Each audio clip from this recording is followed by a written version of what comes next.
Assalamualaikum warahmatullahi wabarakatuh. Ini adalah video pembelajaran mata kuliah Mekanika Tanah dengan topik pembahasan adalah stress distribution atau distribusi tegangan. Jadi ini adalah video lanjutan, di mana di video sebelumnya sudah dijelaskan mengenai apa itu tegangan dan ada beberapa jenis tegangan itu.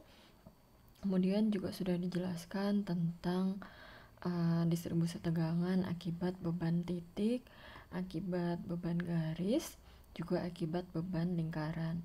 Gitu. Jadi di video ini akan dibahas tentang bagaimana distribusi tegangan akibat beban persegi. Baik, jadi beban-beban apa saja di lapangan yang bisa kita lakukan pendekatan sebagai beban persegi.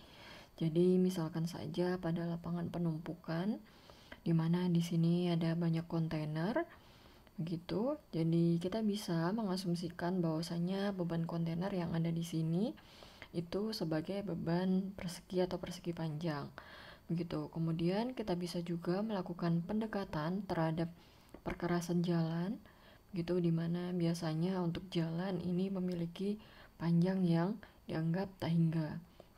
Seperti itu. Jadi dua konstruksi yang ada di sini bisa kita lakukan pendekatan sebagai beban persegi atau persegi panjang.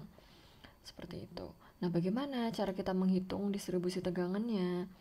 Jadi teman-teman bisa perhatikan pada gambar yang ada di sebelah kiri ini. Jadi untuk beban persegi atau persegi panjang ini itu adalah ketika bebannya itu berada pada di ujung sini, begitu ya. Kemudian beban tersebut memiliki lebar sebesar L pada sumbu X, kemudian memiliki lebar B pada sumbu Y, begitu.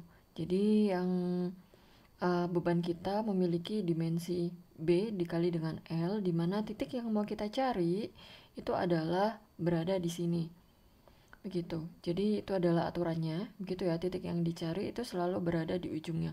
Boleh di ujung sini, boleh di ujung sini, boleh di ujung sini, atau boleh juga di ujung sini. Yang penting dia berada pada ujung. Seperti itu. Jadi cara menghitung distribusi tegangannya adalah sama dengan I dikali dengan Q0, dimana Q0 itu adalah beban terbagi rata di atas luasan, gitu ya, disesuaikan dengan bebannya di sini itu berapa.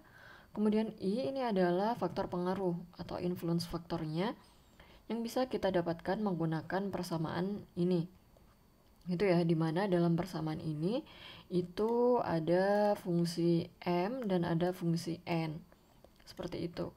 Jadi M itu adalah B dibagi dengan Z, kemudian N itu adalah L dibagi dengan Z, seperti itu. Jadi teman-teman nanti hitung dulu berapa nilai M dan berapa nilai N-nya ya. Atau bisa juga gitu, jika tidak ingin menggunakan persamaan yang sepanjang ini, teman-teman bisa menggunakan tabel yang ada di sini. Jadi misalkan saja nilai M-nya setelah dihitung itu sama dengan 0,5, kemudian nilai N-nya itu sama dengan 1, begitu.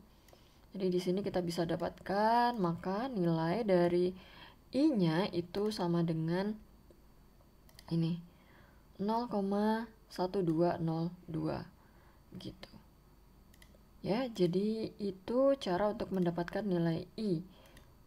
Ini adalah tabel lanjutannya ya, teman-teman. Jadi ini untuk variasi nilai M hingga sama dengan 6, ini juga untuk variasi nilai N sama dengan 6. Nanti misalkan ya didapat bahwasanya di sini itu tidak ada nilai M atau N sebagaimana yang tertera pada tabel ini. Misalkan kalau nilai M-nya itu 0,25 bagaimana, atau nilai N-nya itu 1,1, begitu kan tidak ada di sini.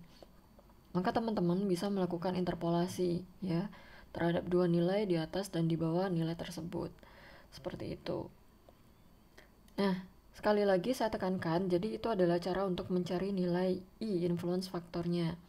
Jadi di sini aturannya adalah jika teman-teman memiliki beban persegi panjang dengan dimensinya itu adalah B dikali dengan L ya. Kemudian titik yang ingin dicari itu adalah berada pada ujung sini. Gitu, berada pada ujung sini di kedalaman sedalam Z. Gitu. ya. Jadi itu adalah aturannya, sehingga I-nya bisa kita dapatkan dengan menggunakan persamaan ini atau tabel sebagaimana yang tadi saya jelaskan.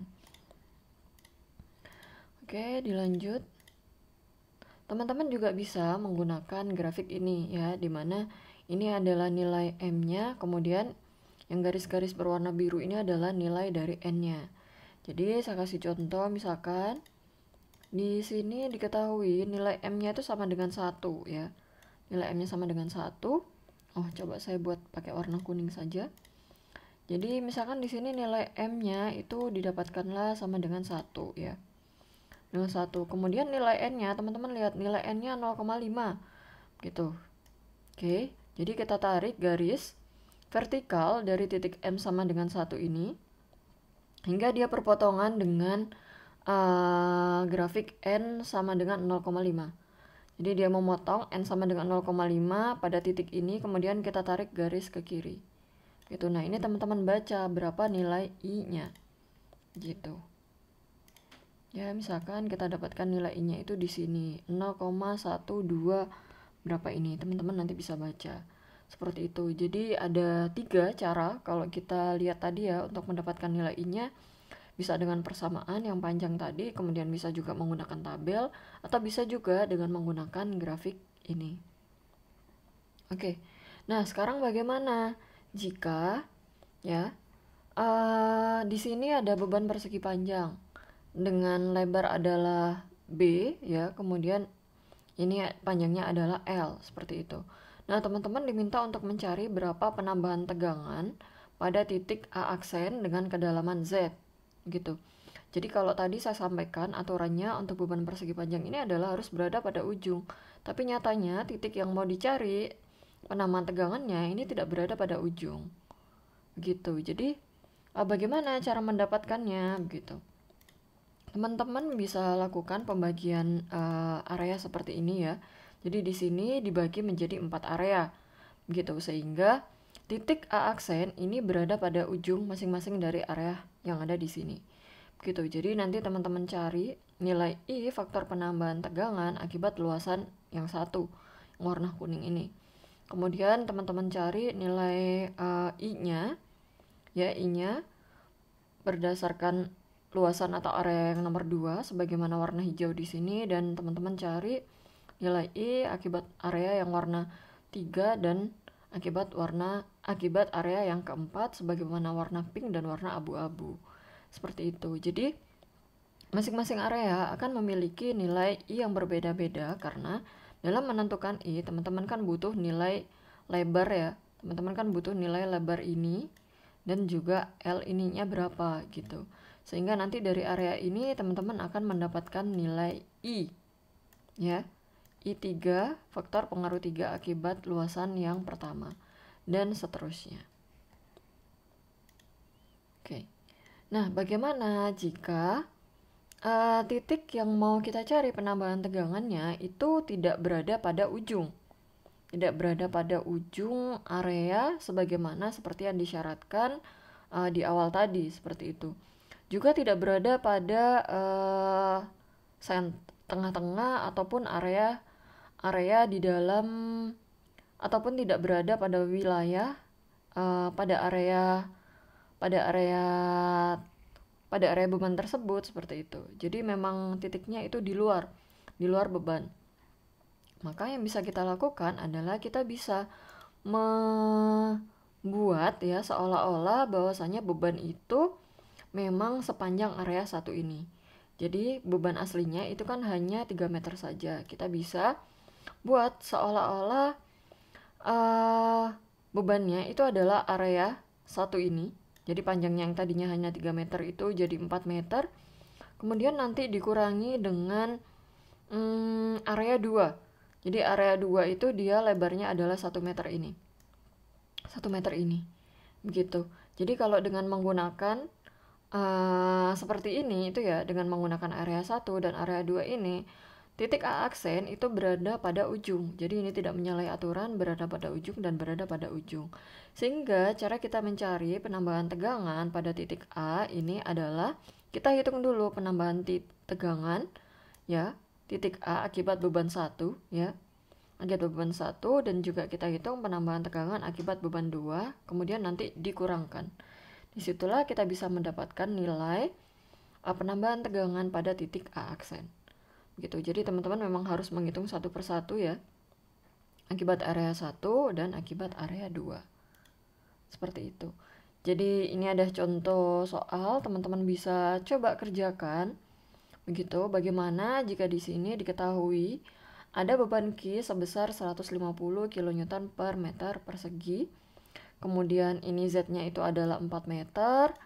Dan teman-teman diminta untuk mencari berapa penambahan tegangan. Ini delta sigma ya. Delta sigma Z di bawah titik A aksen. Gitu. Jadi nanti akibat area 1 memiliki panjang 4 meter dikali dengan 2. Ya, ininya 4, ininya 2. Nanti teman-teman hitung dulu M-nya berapa, N-nya berapa. Ya, setelah ketemu nilai M dan N, kemudian teman-teman dapatkan nilai dari influence faktor I-nya. Seperti itu.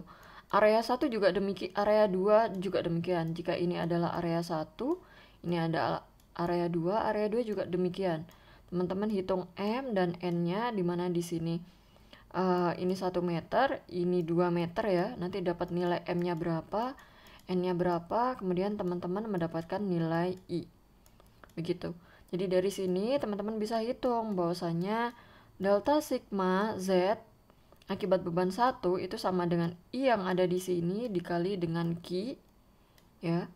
Delta sigma akibat area 2 itu adalah I yang teman-teman dapatkan dari sini dikali dengan Q. Begitu. Ini I dikali dengan Q. Sehingga nanti yang ditanyakan di sini delta sigma pada titik A aksen ya, itu sama dengan ini dikurangkan. Jadi sama dengan ini ya, yang dikurangi dengan ini. Oke, delta sigma 1 dikurangi dengan delta sigma 2. Seperti itu teman-teman. Jadi nanti bisa dicoba dikerjakan. Sekian untuk video pembelajaran tentang penambahan tegangan akibat beban persegi. Sampai jumpa di video berikutnya untuk beban yang lain. Assalamualaikum warahmatullahi wabarakatuh.